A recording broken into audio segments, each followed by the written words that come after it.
우리가 미세 플라스틱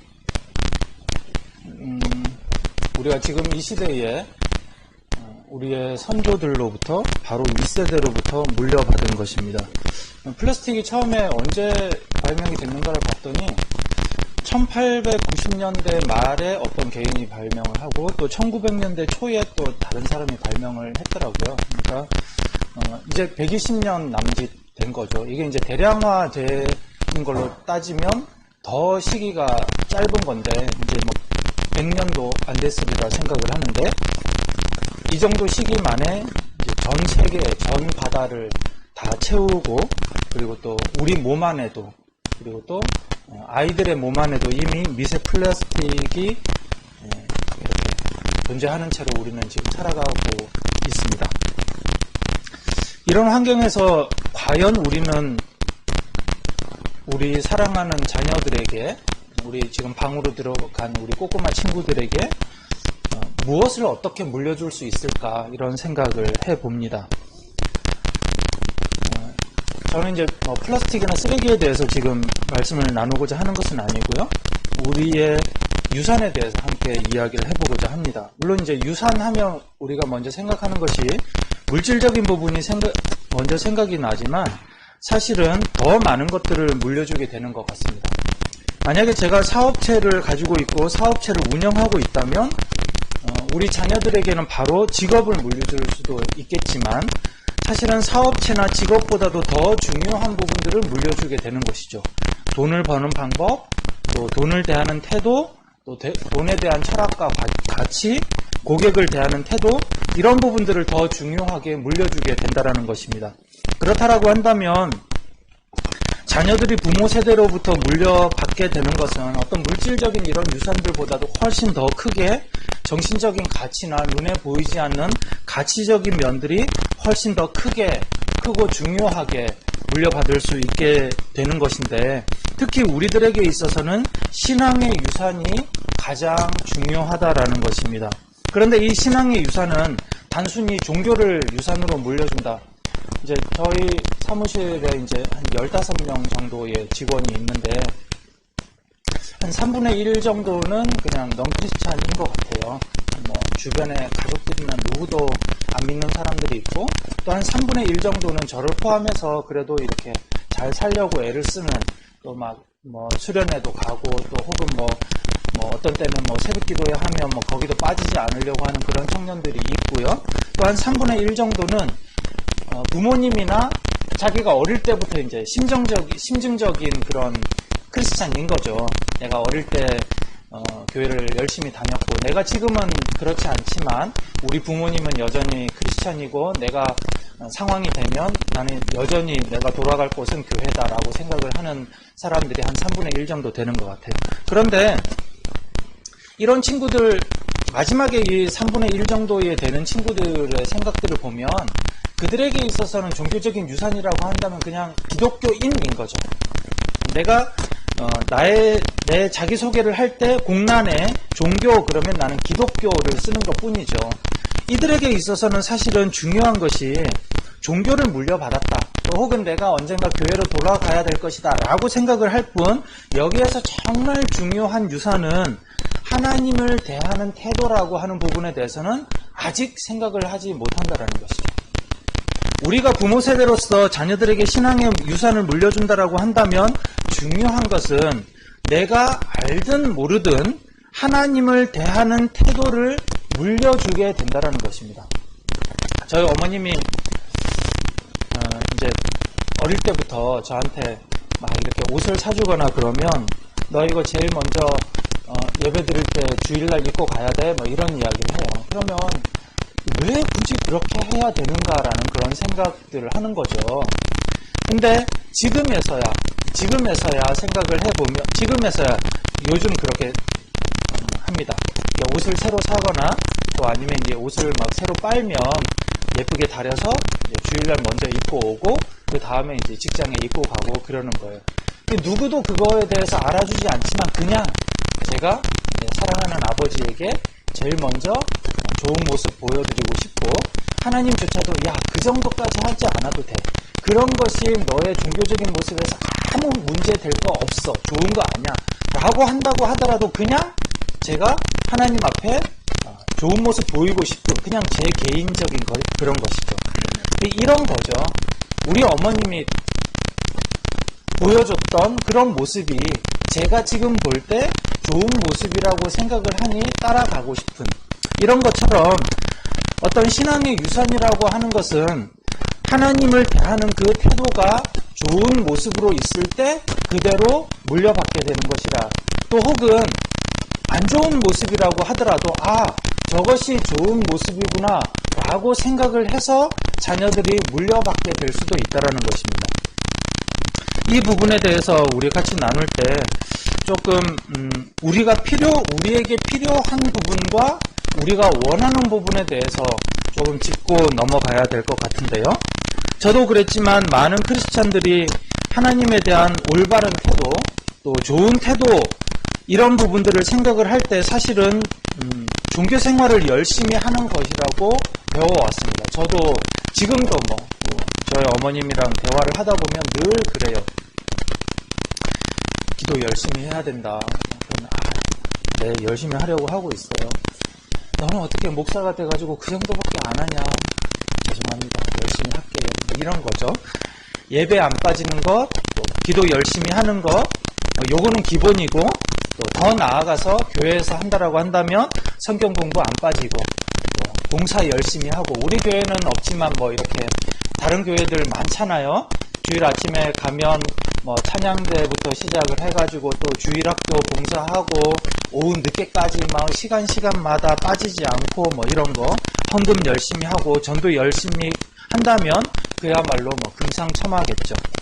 하지만 이런 종교적인 열심이 과연 우리들이 물려받았고 물려주어야만 되는 그런 신앙의 유산인가? 그렇게 본다라고 한다면 약간 차이가 있을 수 있다는 것입니다. 그 기도하는 내용이나 태도들을 본다면 그가 하나님을 어떻게 대하는지 거기서 잘 드러나게 된다는 것이죠.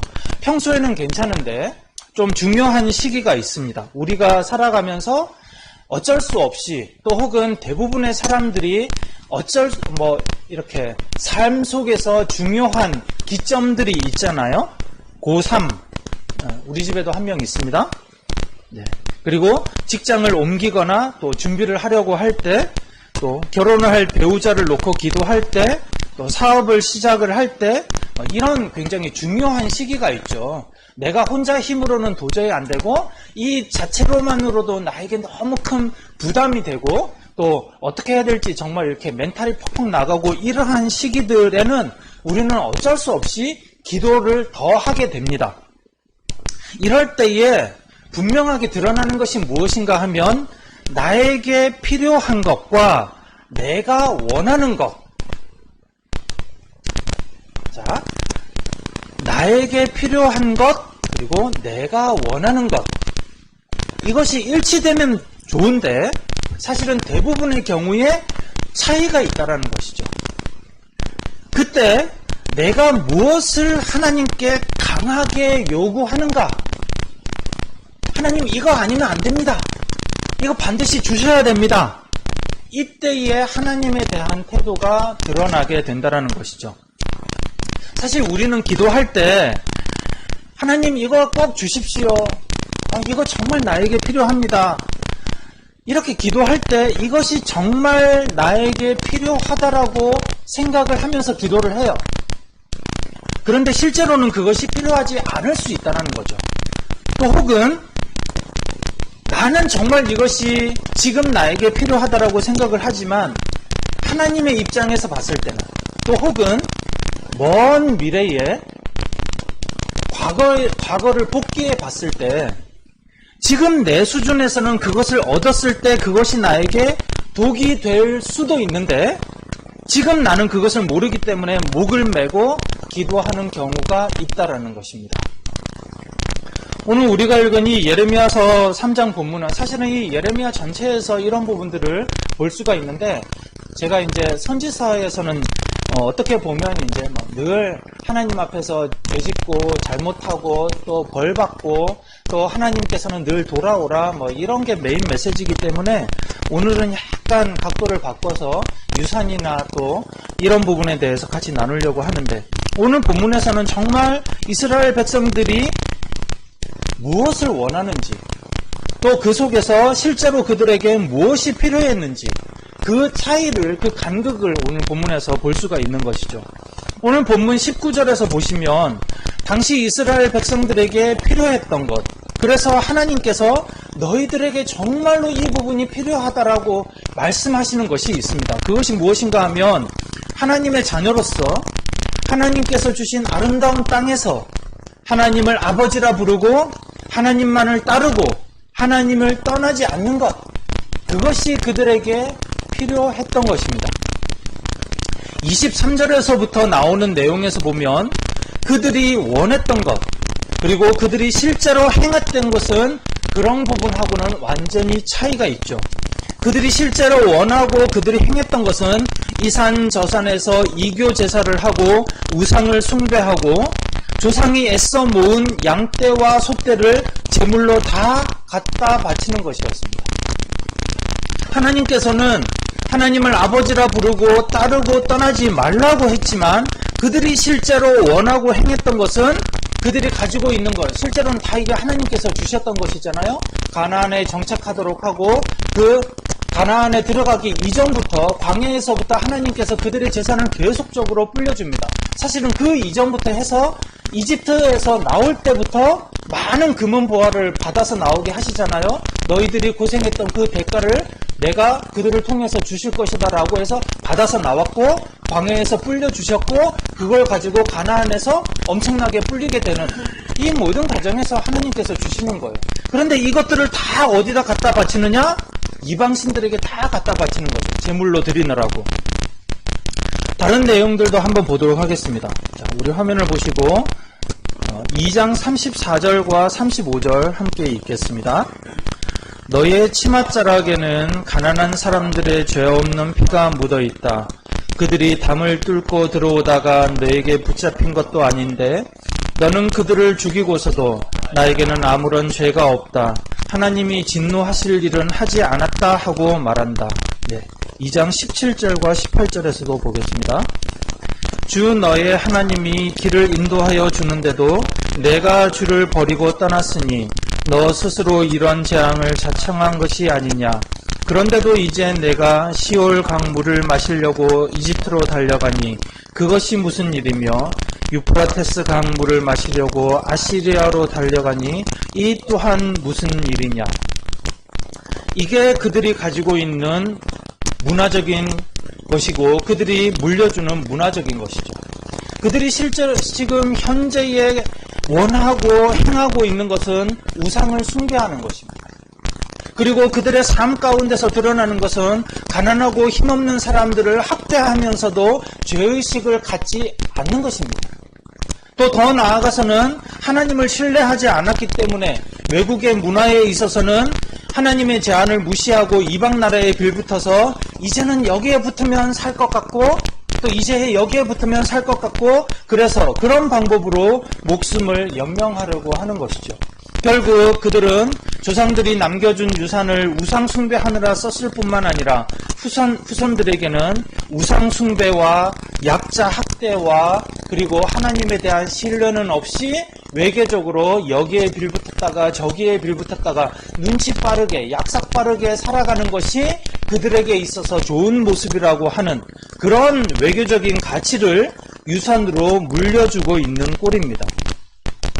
본문 뒷부분이긴 하지만 과연 그렇다고 한다면 이런 문화를 주도적으로 누가 만들었는가? 그 이스라엘 유대 땅에서 누가 주도적으로 이들 가운데 이것을 끌고 가고 그리고 만들고 있고 그리고 물려주고 있는가? 이 부분이 5장 4절과 5절에 나옵니다. 우리 함께 읽겠습니다. 나는 이러한 생각도 해보았다. 가난하고 무식한 사람들은 주님의 길도 모르고 하나님께서 주신 법도 모르니 그처럼 어리석게 행동할 수밖에 없겠지. 이제 부유하고 유식한 사람들에게 가서 그들에게 이야기를 해보자. 그들이야말로 주님의 길과 하나님께서 주신 법을 알고 있을 것이다. 그러나 그들도 한결같이 고삐 뿔린 망아지들이다. 멍에를 부러뜨리고 결박한 끈을 끊어버린 자들이다. 예레미야서 2장 초반에는 실제적으로 이런 부분들에 대해서 좀 더 명확하게 단도직입적으로 이야기를 합니다. 패망의 원인을 제공한 사람들은 1차적으로 그 당대의 종교 지도자들이었던 것이죠. 제사장들, 또 장로들, 그리고 왕과 통치자들, 예언자들이었습니다. 제사장들은 성전에서 가장 깨끗한 모습으로 하나님께 제사를 드려야 하는데 제사장들이 하나님을 찾지 않습니다. 법을 다루고 판결하는 장로들은 공정하게 판결하지 않습니다. 그 시대에도 그렇고 지금 이 시대에도 그렇고 나라가 썩었다라고 생각을 할 때, 또 나라가 투명하다라고 생각을 할 때 그 중요한 잣대 중에 하나가 바로 법에 대한 부분이죠. 그런데 그 시대에는 또 이미 돈 있는 사람에게 구분 판결을 하고 자기와 인맥 있는 사람에게 구분 판결을 하고 힘 있는 사람의 입김 때문에 구분 판결을 하는 것이 그 시대에 이미 있었던 것이죠. 또 왕과 통치자들은 하나님의 뜻대로 다스려야 하는데 하나님의 뜻을 따르지 않습니다. 예언자들을 통해서 계속적으로 하나님께서 말씀을 하시지만 전혀 듣지 않을 뿐만 아니라 더 심각한 것은 예언자들이죠. 이 모든 지도자가 썩었다고 하더라도 하나님의 뜻에 가장 예민해야 되는 것이 사실은 예언자였는데 이 예언자는 하나님의 뜻이 아니라 사람들이 듣고 싶어하는 말을 전합니다. 이 말을 누가 듣겠어요? 자기 혼자 생각하는 것이죠. 사람들이 이 말을 좋아하겠다?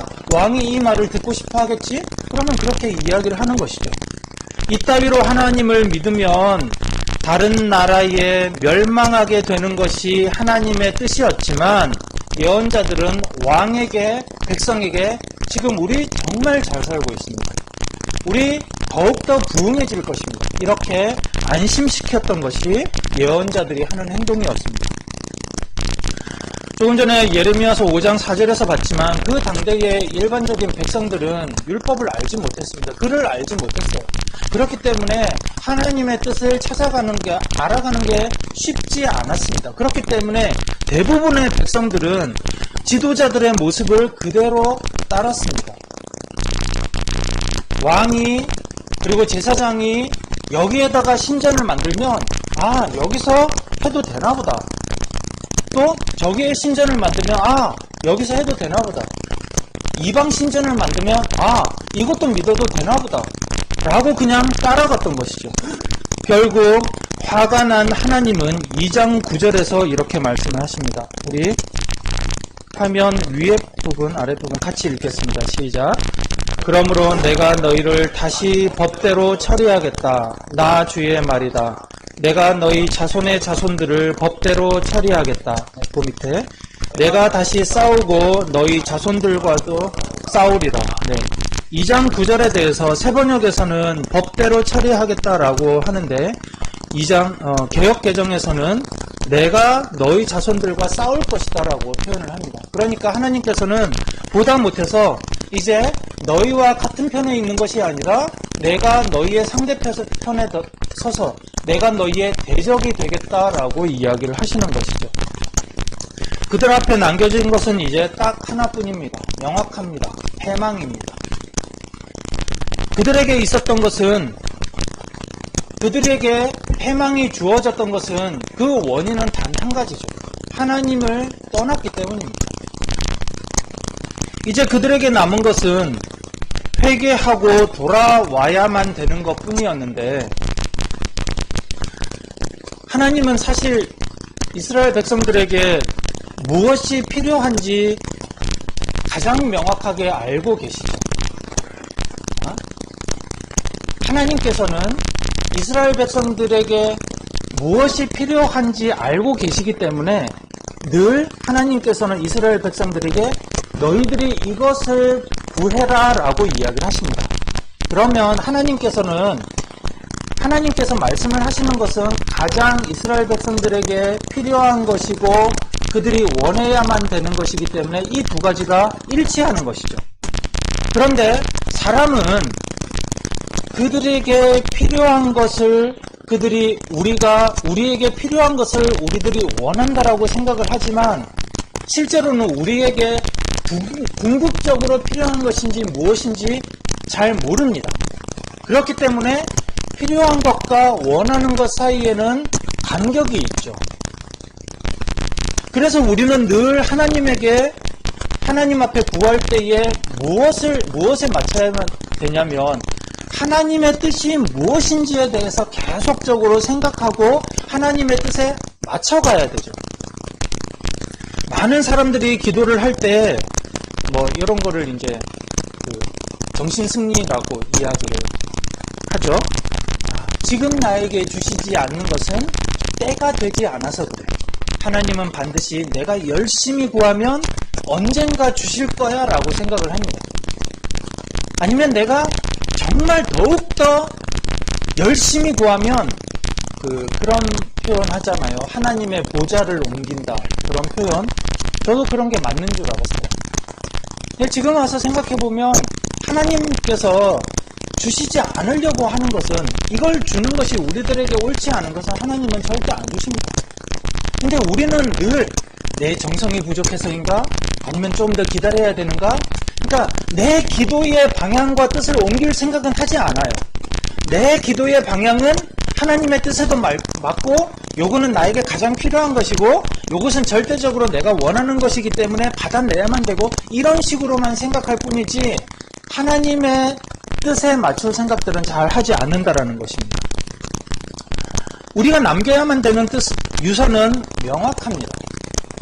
하나님의 자리에 우상을 남겨둬서는 안 되고 하나님의 뜻대로 이 땅 가운데 공평과 정의로 사회가 운영되는 것, 하나님을 사랑하는 것, 이웃을 사랑하는 것, 심플하잖아요? 명확합니다. 그런데 이 유산을 남기지 못한다면 결국 하나님의 자리에 우상을 두죠. 이 시대의 그리스도인들이 어디 신전에 가가지고 재물을 누가 바칩니까? 이 시대의 우상이 무엇이죠? 우리가 거기에서 하나님이 아니라고 하더라도 여기에서 진정한 행복이 나올 수 있다고 생각하는 것, 여기에서 진정한 생명이 나올 수 있다고 생각하는 것, 그게 우상이죠. 정신적인 부분이라고 하더라도. 결국 우리가 하나님에 대한 올바른 태도를 유산으로 남기지 못한다면 우리가 가지고 있는 그 옳지 못한 유산들이 자손에게로 다음 세대로 넘어가게 될 텐데 일반적으로 그 남겨진 유산이 무엇인가? 결국 종교적인 열심, 이런 부분만 남길 가능성이 크다라는 것입니다. 어떻게 해서든 내가 열심히 해서 하나님의 뜻을 굽혀서라도 내가 원하는 것을 얻어내겠다라고 하는 그런 하나님 앞에서의 태도가 결국 밑으로 흘러 들어갈 수밖에 없는 것이죠.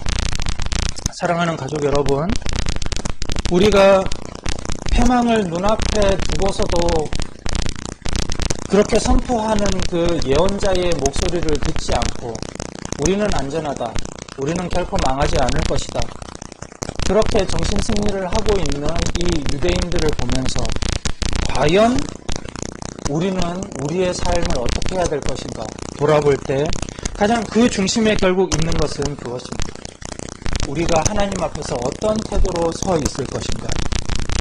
우리가 오늘 하나님을 경외하고 그의 뜻을 사랑하는 삶을 살아간다면 우리는 올바르게 있는 것이고 그 유산이 흘러내려갈 것입니다.